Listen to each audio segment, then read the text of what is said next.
Supreme court की जय बोलिए, जस्टिस नागरत्ना की जय बोलिए, जस्टिस भुइयां की जय बोलिए, क्योंकि एक बार फिर सुप्रीम कोर्ट में इन दोनों के फैसलों के चलते आम जनमानस की आस्था मजबूत हुई है।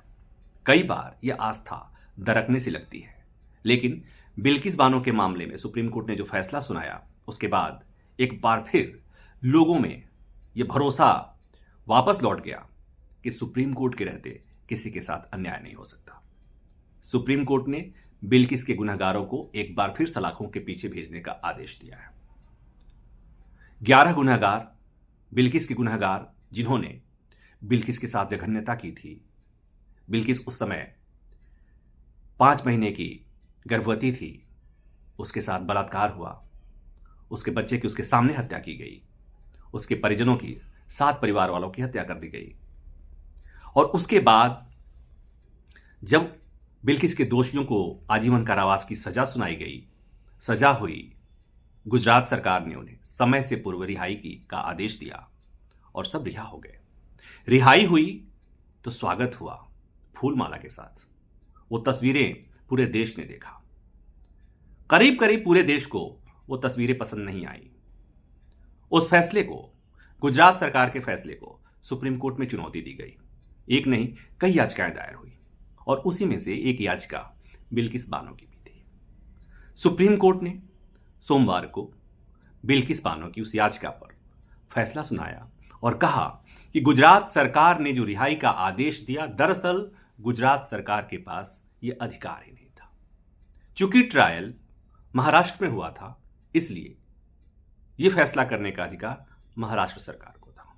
गुजरात सरकार ने अपने अधिकार से बाहर जाकर यह आदेश दिया था, यह फैसला सुनाया था। इसलिए सुप्रीम कोर्ट ने गुजरात सरकार के रिहाई के उस आदेश को, रिहाई के उस फैसले को रद्द कर दिया और यह कह दिया बिल्किस के गुनहगारों को कि 2 हफ्ते के भीतर समर्पण करो, यानी जेल जाओ।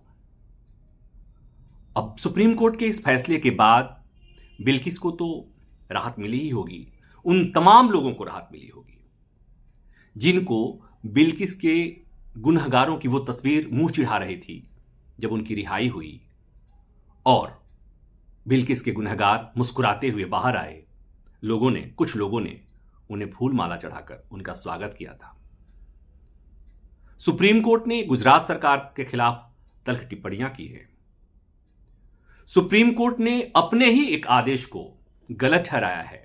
दरअसल सुप्रीम कोर्ट ने 2022 में इसी मामले में यह फैसला सुनाया था कि इस मामले में भले ही ट्रायल महाराष्ट्र में हुआ था, गुजरात सरकार को रिहाई का फैसला करने का अधिकार था। जस्टिस नागरत्ना की बेंच ने अपने फैसले में कहा कि दरअसल 2022 का जो फैसला था वो गलत था और गलत तथ्यों के आधार पर कोर्ट को गुमराह किया गया और उसके आधार पर वो फैसला ले लिया गया था। और इसके लिए कोर्ट ने कहा कि दरअसल बिल्किस का एक गुनहगार कोर्ट के सामने तथ्यों को छुपाकर कोर्ट से इस तरह का फैसला ले लिया था। कोर्ट ने इसके लिए गुजरात सरकार को आड़े हाथों पर लिया कि गुजरात सरकार को इस मामले में रिव्यू फाइल करना चाहिए था। यह बात और है कि मैंने जो समझा है, देखा है कि अदालत कभी यह एक्सक्यूज नहीं ले सकती कि आरोपी ने कोर्ट को गुमराह किया या राज्य सरकार ने पुनर्विचार याचिका दाखिल नहीं की तो अदालत क्या कर रही थी। अदालत का काम ही तो तथ्यों को परखना होता है। लेकिन चूंकि सुप्रीम कोर्ट का जो फैसला आया है, ये भले ही सुप्रीम कोर्ट से पीछे भूल हो गई होगी, उस भूल को सुप्रीम कोर्ट ने दुरुस्त कर लिया है। जिस बेंच ने फैसला दिया था उस बेंच के जज रिटायर हो गए, तो जस्टिस नागरत्ना की बेंच ने जो फैसला दिया उससे एक बार फिर यह साबित हुआ कि देर है न्याय की नगरी में, अंधेर नहीं है। सुप्रीम कोर्ट ने नागरत्ना से लोगों को उम्मीदें थी। नागरत्ना महिला हैं।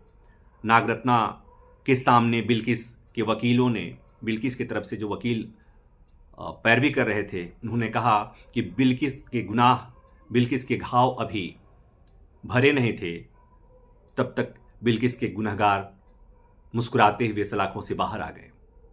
अब इस बात को ऐसे समझिए कि सामान्यतः यह कहा जाता है कि जिस अपराध से देश के लोगों की अंतरात्मा कराहने लगे, झकझोर कर रख दे, वैसे अपराध को रेयरेस्ट ऑफ रेयर माना जाता है।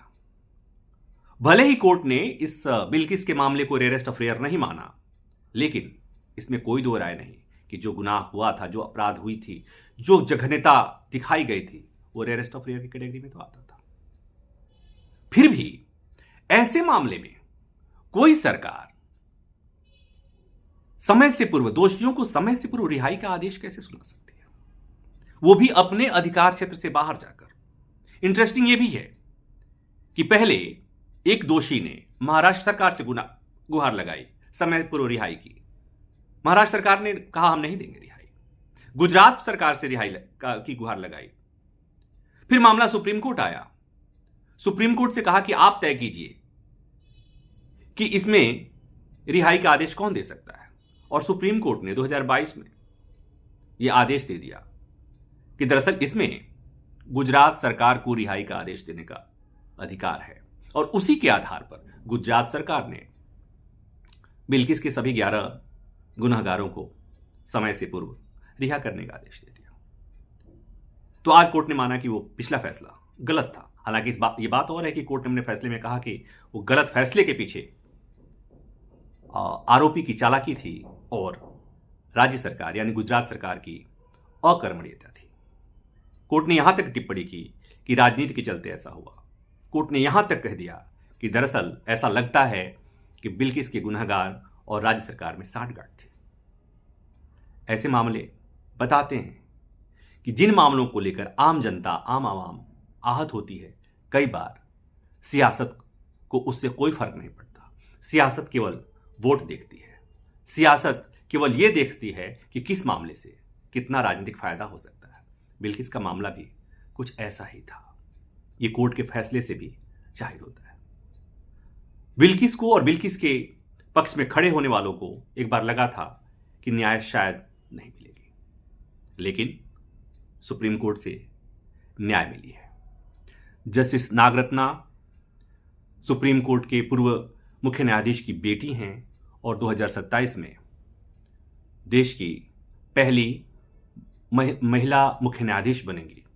बड़ी उम्मीदें होती हैं सुप्रीम कोर्ट के जजों से, और जस्टिस नागरत्ना के इस फैसले से एक बार फिर ये लोग चर्चा करने लगे हैं कि जितना दिन ही कार्यकाल होगा जस्टिस नागरत्ना का, बेहतर होगा, अच्छा होगा।